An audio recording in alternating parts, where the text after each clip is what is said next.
Assalamualaikum warahmatullahi wabarakatuh dan salam sejahtera tuan-tuan dan puan-puan sekalian. Selamat berjumpa kembali di Penawar Teknologi. Okey, jadi dalam video kali ini saya nak buat full review untuk telefon Honor 600 Pro. Jadi sekiranya anda tak tahu, telefon ni baru saja dilancarkan dekat Malaysia lah bulan April lepas tau. Okey, jadi kalau anda ingat sebelum saya buat video ni, saya ada buat satu video khusus yang nak test macam-macam feature AI yang ada pada telefon ni. Dia ada banyak feature, saya test 3 je. Antara yang saya test tu adalah AI image to video. Itu kalau anda tak tengok lagi, anda boleh tengoklah video tu. Kalau anda tak tahu video tu dekat mana, saya dah letak link kepada video tu dekat description ni. Alright. Jadi dalam video kali ini saya akan fokus pada keseluruhan telefon ni, iaitu satu dia punya design, satu lagi dia punya performance, kamera dan sebagainya.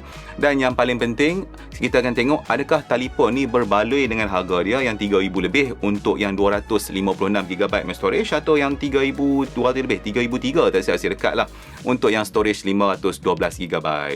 Okey, jadi saya akan buat video ni pendek je. Jadi jom kita terus straight to the point. Kita mula sekarang. Yang pertama, dari segi design Honor 600 Pro ni pada saya secara peribadi memang lawa lah. Okey, saya akan cakap jujur Jadi first time bila saya pegang telefon ni, saya rasa macam biasa bila kita dapat telefon yang orang kata apa macam tu, saya nampak macam dia memang telefon flagship. Okey, lepas tu orang kata macam ni lah, dia tak nampak macam telefon murah. Itu apa yang saya boleh cakap. Kalau anda tak percaya cakap saya, anda boleh pergi dekat mana-mana kedai Honor dan anda boleh try pegang sendiri. Okey, lepas tu kan, apa yang saya perasan saya duk tengok lah Honor duk cakap, lepas tu geng-geng lain yang duk review kan. Kalau anda tengok ni design body ni, dia ada precision curve unibody punya design. Lepas tu kalau anda tengok dia punya ketebalan ni dalam lebih kurang dalam 7.8mm kot kalau tak silap saya. Lepas tu kan, untuk telefon macam ni, berat benda ni, dia lebih kurang dalam 200 gram je. Lepas tu kan, antara benda yang saya suka dia punya bateri ni besar. Yang tu satu benda yang saya boleh cakap betul-betul, bateri dia besar dan dia punya performance bateri tu best. Bateri dia adalah 7,000 mAh.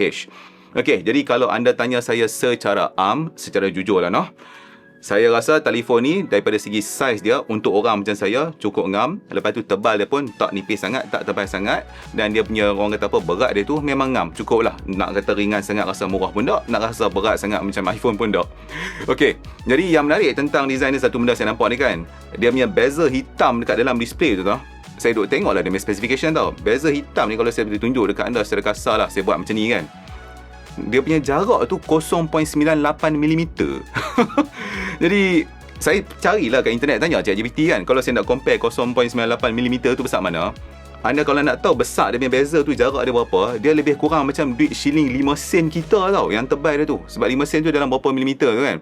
Jadi maksudnya bezel kaca tepi tu kalau anda tengok punya line tu memang nipis betul. Seolah macam kaca ni memang terus pergi ke tepi lah. Lebih kurang macam tu lah. Dia ada gap sikit tapi gap tu sangat nipis.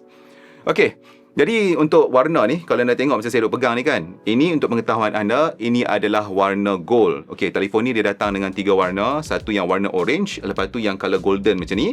Kita panggil ni sebagai golden white, dan satu lagi color black. Jadi untuk review ni saya dapat telefon yang warna ni lah, yang kata golden white ni. Tapi kalau anda tengok, saya nak kata nampak golden. Okey lah, nampak lah golden sikit, tapi secara kasarnya nampak putih. Tapi kalau anda tanya saya, kalau orang perempuan tengok benda ni lawa lah kan. Lagi sekali saya ulang, dia memang tak nampak murah, dia memang nampak flagship lah. Saya bukan puji sebab nak puji, memang betul dah telefon ni cantik kan. Okey, itu kalau kita bercakap pasal design Lagi satu kan, okey, yang ni saya akan cakap direct dekat anda lah. Isteri saya dia pakai iPhone 17 Pro Max. So yang warna color orange tu kan, saya letak benda ni sebelah-sebelah, saya akan cerita dekat anda, memang saya tak akan nafikan, dia memang nampak secara kasarnya lebih kurang macam iPhone. Lepas tu kalau macam saya tengok yang orang yang dapat color orange kan, yang tu lagi clear nampak macam iPhone. Dia bukan sebab design tu nampak macam iPhone sangat, memanglah kamera tu nampak lari sikit semua kan, tapi saya rasa mungkin sebab warna orange tu lah, tiba-tiba iPhone bawa keluar color orange kan. Okey, cukuplah untuk design dia. Daripada segi durability jadi Honor 600 Pro ni adalah telefon pertama dalam orang kata apa, Honor punya series ni yang ada IP68, IP69 dan IP69K rating. Banyak betul rating dia. Jadi kalau anda tak tahu secara ARM-nya maksud dia apa tau? Dia tahan habuk, dia tahan air dan dia tahan air panas bertekanan tinggi. Tapi saya kadang saya terfikir tau, mereka nak guna telefon ni dekat mana sampai nak tahan air panas bertekanan tinggi. Tapi tak apalah, jangan bertikai kan. Okey, selain daripada tu, dia pun ada yang SGS 5 star certification untuk drop dan juga crush resistance. Jadi kalau anda ni jenis yang selalu lepas-lepas telefon, suka tak pakai casing, suka macam duduk atas telefon dan sebagainya, dan ataupun yang jenis pakai slot jeans yang ketat, lepas tu letak ni kat belakang macam saya duk tengok orang duk buat, anda jangan risaulah, insyaAllah dia tak akan ban. Tu dah. Okey, lagi satu benda yang saya boleh highlight, macam saya pernah kata dekat anda sebelum ni, saya duk cerita pasal AI semua tu. Jadi dia ada satu AI button dekat sebelah frame dia tu. Jadi button ni lah yang akan trigger, contohnya macam AI image to video semua tu tau, dan beberapa AI feature yang lain. Semua benda tu anda boleh set lah. Okey, jadi saya akan cerita lebih lanjut lagi selepas ni. Sekarang, jom kita pergi dekat dia punya display. Dan sebenarnya, tuan-tuan dan puan sekalian, saya rasa ini adalah salah satu kekuatan utama telefon ni. Okey, saya tak nafikan, saya akan cakap ikhlas memang banyak telefon yang dah ada display yang lawa, tapi bila memandangkan dah saya duduk pegang telefon ni, saya akan cakap dekat anda secara ikhlas, dia punya display tu memang lawa. Okey, jadi Honor 600 Pro ni, saya cerita dekat anda, dia menggunakan 6.5 inci AMOLED display. Lepas tu dia punya resolution tu boleh pergi sampai 2700 lebih kali 1200 lebih pixel macam tu. Tinggilah resolution tu. Lepas tu dia punya screen refresh rate tu boleh pergi sampai 120Hz. Okey, lepas tu saya duk tengok lah spek dia duk kata dia support sampai 1 bilion warna lebih semua tu kan. Okey, tapi semua benda tu saya rasa anda boleh tengok dekat website dia lah. Okey, tapi spek yang paling impressive, atau maksudnya benda yang saya rasa paling paling dahsyat adalah dia punya peak brightness, maksudnya keterangan skrin ni. Peak brightness skrin ni boleh pergi sampai 8000 nits. Okey, kalau saya nak tunjuk dekat dalam kamera ni kan, kalau saya bagi dia betul-betul hardcore terang, kalau saya nak buat terang mesti anda nak nampak kamera ni itu kan. Macam kalau anda fikir kan, kenapa yang nak kena terang sangat? Cerita dia macam ni tau. Saya just bagi kat anda satu benda yang paling simple nak faham. Bila anda keluar bawa telefon ni pergi dekat luar kan, contohnya macam kan sekarang kan jadi panas terik, matahari terang semua kan, ataupun siapa-siapa yang memang berjalan satu point ke satu point, bila anda kena pakai telefon ni dekat bawah cahaya matahari skrin telefon ni dia still memang clear betul, dan anda boleh baca semua tulisan kat atas tu, tak ada masalah langsung walaupun cahaya matahari tu terik. Dia tak ada lah anda pergi letak macam ni matahari tu, tapi maksudnya kalau anda duduk kat tempat yang terang, insya-Allah nampaklah skrin tu. Yang tu yang bagus. Okey, selain daripada tu Honor pun dia ada tambah satu feature baru yang dipanggil sebagai Sunlight Mode. Okey, cerita dia macam ni. Bila anda berada dekat kawasan yang sangat-sangat terang mode tu dia akan auto aktifkan benda tu untuk pastikan visibility tu sampai 128% lebih baik. Jadi warna dia akan kekalkan real, lepas tu semua stable dan sebagainya lah. Jadi detail dalam shadow semua tu, semua pendek kata kalau anda tengok atas skrin tu, dia akan nampak elok, tak ada masalah apa, macam tak ada beza. Objektif dia bukan nak bagi anda nampak perbezaan tu. Objektif dia adalah macam seamless experience untuk user. Jadi kita tak akan perasan pun. Yang kita tahu, kita duduk mana-mana, benda tu nampak elok saja. Tu idea dia. Okey. Lepas tu kalau anda tanya saya lah, daripada segi untuk penggunaan harian, secara ikhlas saya akan beritahu dekat anda, saya adalah pengguna iPhone. Memang saya pakai iPhone bukan sebab saya suka apa-apa, saya dah lama pakai benda tu. Dan kalau anda nak saya tukar di antara telefon pada telefon, mungkin agak susah lah sebab saya menggunakan banyak benda-benda Apple dan sebagainya. Tapi saya memang ada gunakan telefon ni dalam lebih kurang seminggu sebagai telefon secondary untuk buat macam-macam. Antaranya ambil gambar, buat posting, buat banyak-banyak benda lah, even yang tak berkaitan dengan review ni pun. Jadi macam contoh kan, benda-benda yang saya perasan antara benda yang saya buat, yang saya suka pakai telefon ni kalau nak di-comparekan dengan iPhone saya, first kali saya suka dia punya scrolling tu. Scrolling tu dia agak smooth tau. Jadi bila saya duk baca benda, saya memang sangat suka membaca benda dan saya selalu banyak baca benda. Jadi tulisan tu bila kita duk scroll, duk tengok, memang sangat best. Lepas tu bila saya kan hari tu duk pergi jalan merata naik kereta kan, bila saya duk run benda ni, duk run Netflix lah, saya buka YouTube dan sebagainya, video-video dekat tu memang sangat lawa. Lepas tu macam contoh lah, okay, saya ni bukan gamer sangat pun, tapi saya try lah main game macam PUBG Mobile dan sebagainya kan.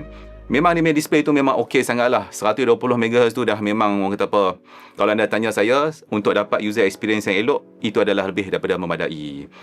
Okey, jadi kalau saya nak cakap lah kalau saya nak cakap, untuk kelas yang kita panggil sebagai accessible flagship, maksudnya tak ada lah sampai harga flagship melampau, ini adalah kita level yang flagship yang mampu milik, Honor 600 Pro ni memang antara pilihan yang paling baik yang ada dalam pasaran sekarang. Sekarang kita pergi pula dekat dia punya kamera. Jadi Honor 600 Pro ni datang dengan 3 kamera belakang. Okey, jadi kamera utama dia adalah 200 megapiksel dengan sensor satu yang kita panggil 1/1.4 inci itu. Lepas tu aperture dia tu boleh pergi sampai 1.9, f1.9. Okey, jadi ini adalah antara sensor yang terbesar dalam dia punya kelas ni lah. Okey, lepas tu ada juga yang 50 megapiksel telefoto dan yang 3.5 kali optical zoom support sampai boleh pi lah. Lepas tu kalau anda nak cakap saya zoom lah, dia boleh pi sampai 120 kali. Tapi zoom tu adalah AI assisted digital zoom. Yang tu anda kena faham lah. Okey, dan akhir sekali dia ada 12 megapiksel ultra wide dengan macro autofocus. Okey, itu kat belakang lah. Untuk yang bahagian depan ni pula, okey, dia adalah dia punya selfie camera yang boleh support sampai 50 megapiksel. Okey, saya akan cerita dekat anda secara jujur. Saya selalulah duduk buat ambil gambar dan sebagainya. Untuk kelas dalam accessible flagship ni, kamera Honor 600 Pro ni memang sangat-sangat okey. Kalau saya nak cakap dalam bahasa mudah, ia adalah sangat capable untuk nak buat banyak benda. Okey, saya dah try lah. Dalam keadaan cahaya yang kata, kalau kita duduk kat tempat yang cahaya yang best lah, itu tak payah dipertikaikan lah. Gambar dia memang lawa betul. Warna dia memang elok. Tak ada masalah apa. Dia punya detail tu memang clear dan banyak lah. Lepas tu kalau kita try ambil gambar dekat tempat-tempat yang low light, tempat yang kurang sikit cahaya kan. Jadi Honor dia ada tambah function night mode dengan AI enhancement. Jadi hasil dia tu anda boleh tengok gambar tu dia lagi terang dan lagi jelas lah. Pada saya, ini adalah berguna lah kalau anda selalu ambil gambar, terutamanya dekat waktu malam, ataupun anda selalu berada dekat tempat-tempat yang mana cahaya dia mungkin kurang sikit. Contohnya dalam restoran ke apa-apa, tak semestinya malam. Tapi kadang-kadang bila kita duduk indoor kan dia gelap sikit kan. Jadi benda tu memang betul. Dia berguna lah pendek katanya. Okey, satu lagi, dia punya telefoto kamera tu pun pada saya memang menarik lah. Okey, jadi pada 3.5 kali optical zoom, gambar tu memang clear lah, memang tajam lah. Lepas tu pada yang saya kata tadi kan, dia boleh pergi sampai 120 kali zoom tu kan. Yang tu kita jangan nafikan, dia pakai AI, AI itu akan tolong banyak, memang gambar tu akan berubah lah. Itu adalah sudah semestinya kan. Okey, lepas tu saya akan cerita juga dekat anda, kita tidak payah bertikaikan. Memang kalau zoom sampai 120 kali yang paling jauh tu, gambar itu memanglah tidak akan sharp. Mustahil lah untuk kamera dengan lens sebegini untuk nak zoom. Orang kata apa, nak zoom yang pakai lens, nak lawan lens yang betul-betul lens kan. Memang tak boleh lah. Tapi kalau contoh, jadi kalau anda tanya saya kan, untuk apa yang kita nak pakai macam tu kalau dah tahu gambar dia pecah dan sebagainya. Contohnya macam ni lah, kalau anda nak tengok signage ke, ataupun anda nak tengok objek jauh kan, anda nak ambil gambar, nak bagi faham-faham, kira boleh pakai lah cerita dia macam tu. Kalau anda nak ambil gambar objek yang jauh untuk nak masuk pertandingan, yang tu memang dah. Okey, satu lagi benda yang saya nak highlight. Telefoto kamera dia ada SIPA 6.5. Maksudnya SIPA 6.5 Image Stabilization. Okey, maksudnya walaupun anda zoom jauh, gambar dan video anda tu dia akan kekal stabil lah sikit, walaupun orang kata apa, shake tu dia tak nampak lah pendek kata macam tu walaupun anda duduk pegang tu. Nah, itulah dia. Okey, tuan-tuan dan puan-puan sekalian, sekarang mari saya tolong rumuskanlah kepada anda untuk apa yang disampaikan dalam keseluruhan review ni. Jadi bagi saya, Honor 600 Pro ni adalah satu telefon yang ada package yang sangat menarik lah untuk telefon dalam kelas accessible flagship. Jadi pada harga yang kata 3,000 lebih untuk yang storage 256GB tu, anda boleh dapat banyak feature lah. Yang biasanya kalau kita tengok dia ada dalam flagship phone yang mungkin harga dia lebih daripada 5,000 ke atas macam tu. Okey, jadi saya akan cerita dekat anda nah. Kekuatan utama telefon ni adalah satu, dia punya display tu. Yang saya kata display dia boleh pergi sampai 8,000 nits. Yang tu memang sangat terang. Jadi kalau anda ni memang sentiasa orang kata apa, berada di tempat yang orang kata kat luar, berjalan nak pergi kerja dan sebagainya, itu memang sangat berguna. Lepas tu benda yang kedua pula adalah yang paling penting sebenarnya, saya rasa yang bukan display yang penting. Yang penting tu sebenarnya bateri tau. Bateri 7,000 mAh tu memang tahan lebih daripada sehari. Saya dah try lah. Yang tu memang betul. Okay, dan selain daripada tu, sekiranya anda nak kamera yang best, tak payah dinafikan, kamera 200 megapiksel ni memang sangat capable.